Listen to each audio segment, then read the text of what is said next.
Hi, family history friends. Today I'm going to share with you one of my favorite things to do in family history.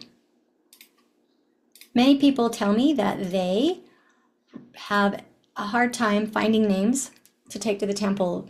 Sometimes they say, oh, my Aunt Millie has completed all of our work and there's just not anywhere for me to find a name to take to the temple.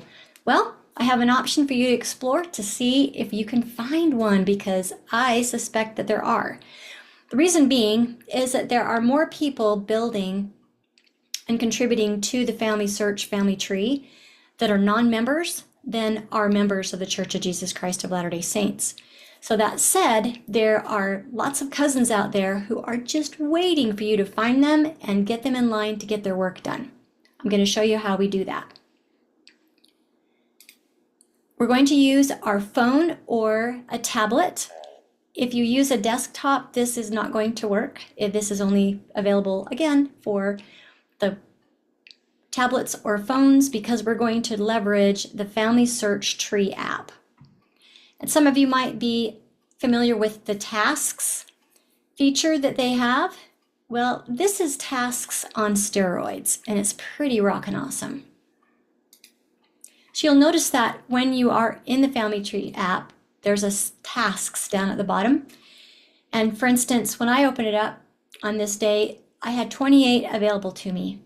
Well, what I'm about to show you is just for one person, there were 226. And that was for one person in my family tree.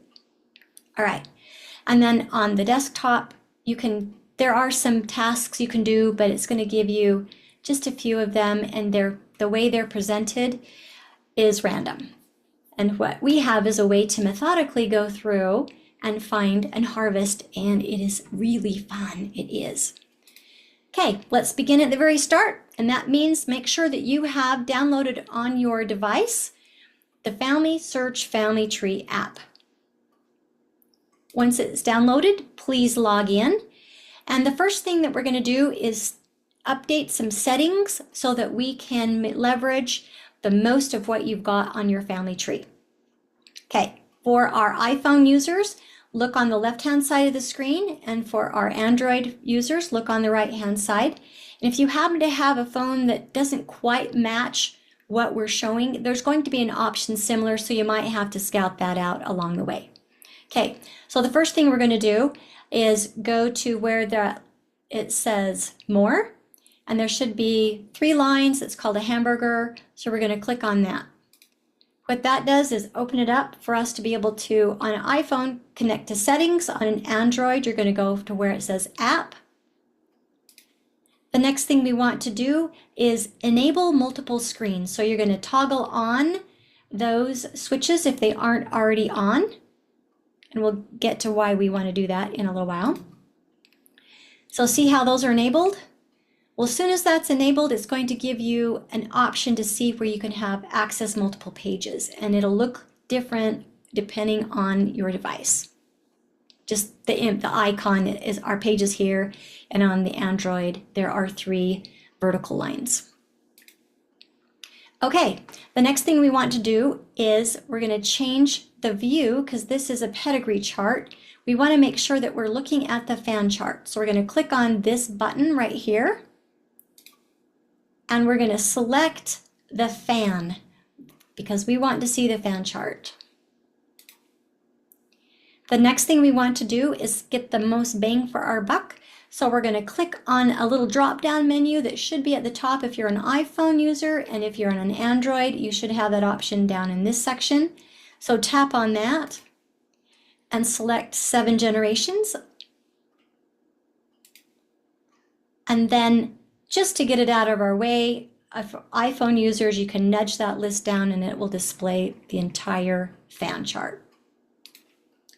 The next thing we want to do, regardless of which phone you're on, we want to go out to that 7th generation or the farthest back that you have from this view. Then we want to pinch and zoom in to any one of the names that are on this outer ring. And what I'm going to do is I'm going to tap on one of them. Now, when we see this person, the next thing we want to do is come up here to where those 3 dots are. And when we click on those 3 dots, it's going to give us a menu. Select where it says Descendants with Tasks. Tap on that. Then the next thing we do is there's another section where it says 3 generations. We want to tap on that. Again, we want to get the most bang for our buck. And we're going to select 5 generations. And then we're almost there. On an iPhone, if it isn't already displaying, you're going to just nudge the page. On an Android, you should see a filter that looks like that or something similar. You might have to just scout that out around depending on your OS. And what we want to show is an option to filter the list that we're looking at. Because we have all, hints, and temple, we have all, hints, and temple, and we just want the temple. So we're going to tap on temple. And what that does, it's going to filter out the list according to what's displaying over here. The blue ones are hints, the green ones are temples, the yellow ones are also temples, and we just want the ones that are just temples. So once we click on that, the list is filtered, and yay! We're to the first section of where we can now get to work. All of those mini steps that I just showed you will come second nature to you. Don't worry about them. You can rewind this and walk back through if you need to as many times till you get familiar with it. It really does become really easy to work with. Okay, next up, those icons that are on that right-hand side of your page, basically the 3 that we're looking for or want to be aware of are the basic green temple. That means that the temple work is available to reserve. The next one that we'll watch for are the green temple with a timer. It's the one with that little circle up in the corner. This one flags people who someone else has already reserved the ordinance and has shared it with the temple. And if you want to go do that ordinance, you can. You can request that ordinance, and then you have 120 days in order to complete them, which is awesome. The next thing up, we are going to also see some that are in orange or in yellow, or a yellow temple. Those are temples or people that need some more information, and we'll get into that later on. Okay, so now we're aware that there are 3 basic types of temples that we're going to be noticing, and the one that we're looking for is this top one, the basic green temple. So in this list, I can see that Betty Bowring and Lucy Lillington, they have plain green temples. So we're going to click on one of them. The first thing that we want to do is go to sources right here. This is very important because when we click on sources, if we open it up and there are sources, then that means this person is likely legitimate, as in that they do exist, that they are someone who belongs on that particular tree. If there are no sources, we're going to skip this person because we're not going to go there, because if, just as a rule of thumb, if there are no sources, this person is fiction. They don't necessarily exist. And we're seeking to do temple work for people who really exist. Okay, so I clicked on Betty, we clicked on sources, she has sources. So the next thing we want to do is scroll over to where it says ordinances, and we're going to tap on there. When we tap on ordinances, we're going to do a quick courtesy check. So we're going to click on that. And the courtesy check is this. We can see from this view that someone has been working on this person's ordinances.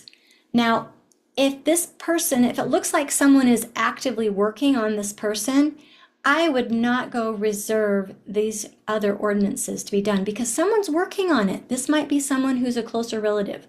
So we just want to be polite as well as get on it if they are wide open to be able to do work for.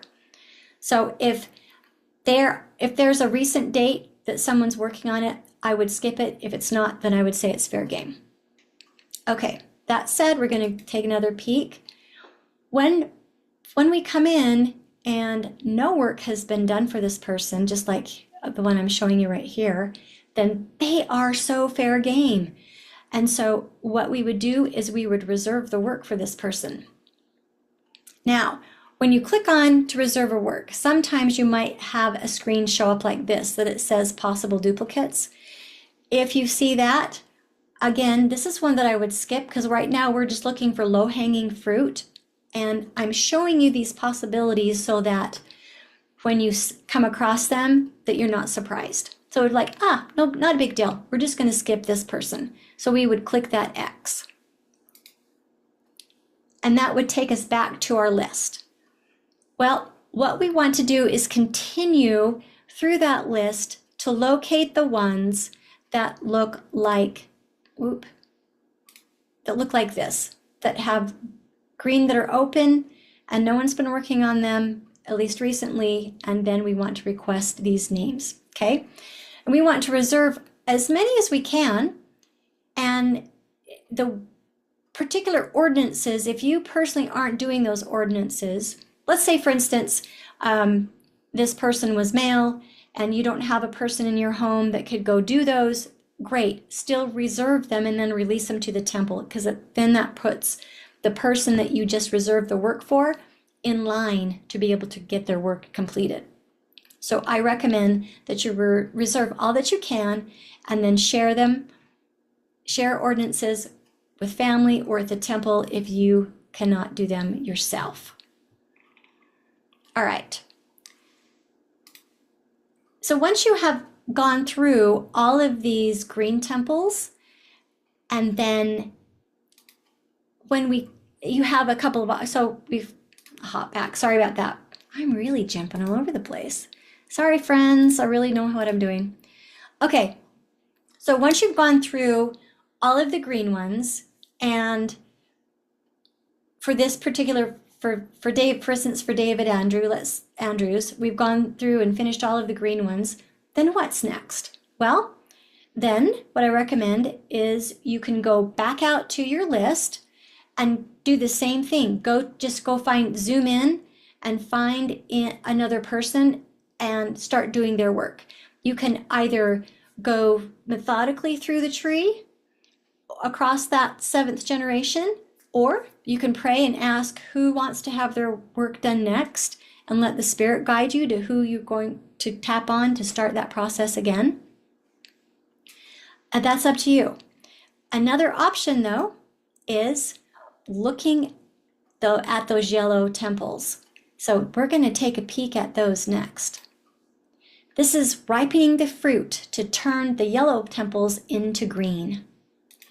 Now, just word of quick warning, when you go to tap on someone, they can possibly disappear from the list that you're working on. However, they're not completely gone, and I just want you to be aware of that so you're not alarmed. Because if you tap on it, look at it, and then go back to the list and you go, wait a minute, I just had that person there. Well, there's a way to recover them. So what I'm going to show you, though, is a way to keep them from disappearing from the list. So if you press and hold the person, it's going to ask you to open in a new window. That's what we want to do. That way you preserve your original list, and then you have the new person on another window. And what it looks like on an iPhone, you'll get these dots where you can swipe between the two pages. You can toggle between them. On an Android, it'll be part of these vertical lines right here, but that way you can see where you've got your main list right here, and then you have the person that you're working on. That way you can go back and forth and not have to recreate this particular list. Okay, now if you didn't press and hold and you did tap on the person, let's show you how we can recover that person. One of the ways is to click on the plus sign so that we get a new page. That way we still preserve our list. And then down at the bottom of the screen, there's going to be an option for you to view recents. So when we click on view recents, the person that you were just working with is going to be at the top of that list. Now, on an Android, it's going to look like this. And the previous view was for iPhone. This is what it looks like on an Android. Okay. Oops, sorry, friends. There we go. Now, the next thing that I wanted to show you is that when you are checking on the ordinances that are, these are for our orange temples or our yellow temples. We're to one of the people that we clicked on from our list, right?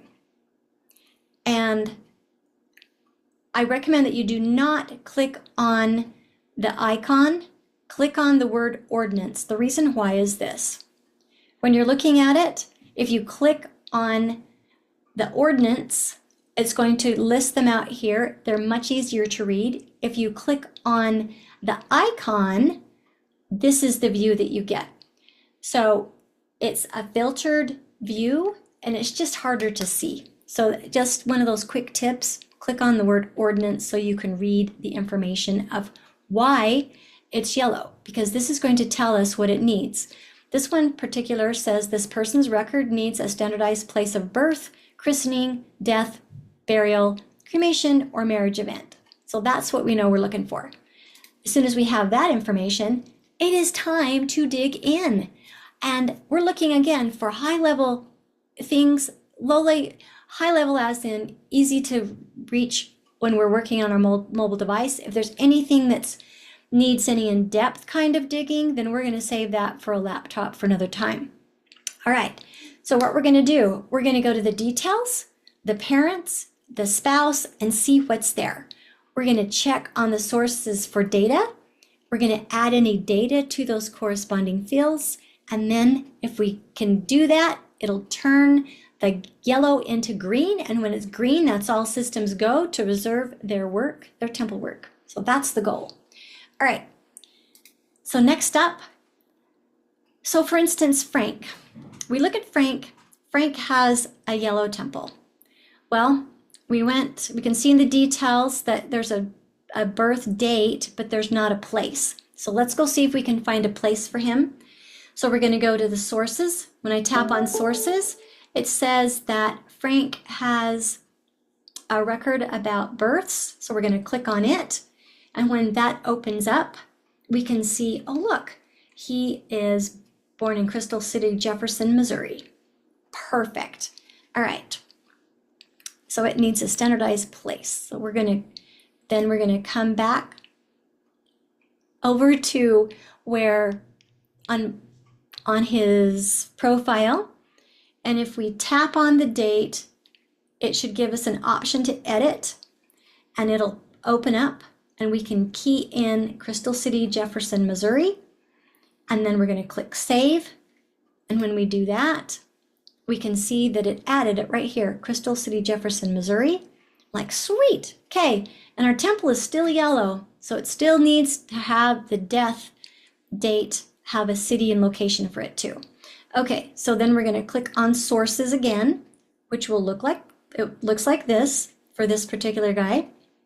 And we can see that, oh look, there's a death index record. Awesome. So we're gonna tap on that, and we're gonna open it up and say, oh look, the event place was in Muskogee, Georgia. Sweet. Okay, so we're going to tap on the death date. And again, it should give us the option to edit. And when it opens up, we can key in Muskogee, Georgia. Now, you'll notice down here, this little voice thing. I had no idea how to spell Muskogee. So I clicked in there and used voice to text. And as I'm putting Muskogee, Georgia in, it's going to give me an option that I'm going to click on it and it's going to populate it. And then I'm going to put in the reason why is because I found it according to the death index. Then I'm going to click save. And when I click save, look, it populated the Muskogee, Georgia. So we now have a place for a date and place for the birth and the death. And look, our green temple. It changed the temple to green. Yay! We love that. Okay, then we're going to click on ordinances, and now we can request the ordinance work for Frank and take him to the temple. Woohoo! I'm sure everybody's happy dancing on the other side of the veil when we do that too. All right, my friends, this is how we can do that. I hope that all of you are willing to replay this as many times as you need. This really is a fun and pretty fast way to walk through your tree. I love doing this particularly on my iPad, just because it's a little bit bigger screen, but it is really relaxing to do. I really enjoy it. And then alternatively, on my phone, if I'm out having my tires rotated, or if I'm waiting somewhere, I can just do this on my phone and do a few at a time. It's easy to work with and also to walk away. If you have any questions, please put them in the comments below. I hope you have a great time and rock this. Bye-bye for now.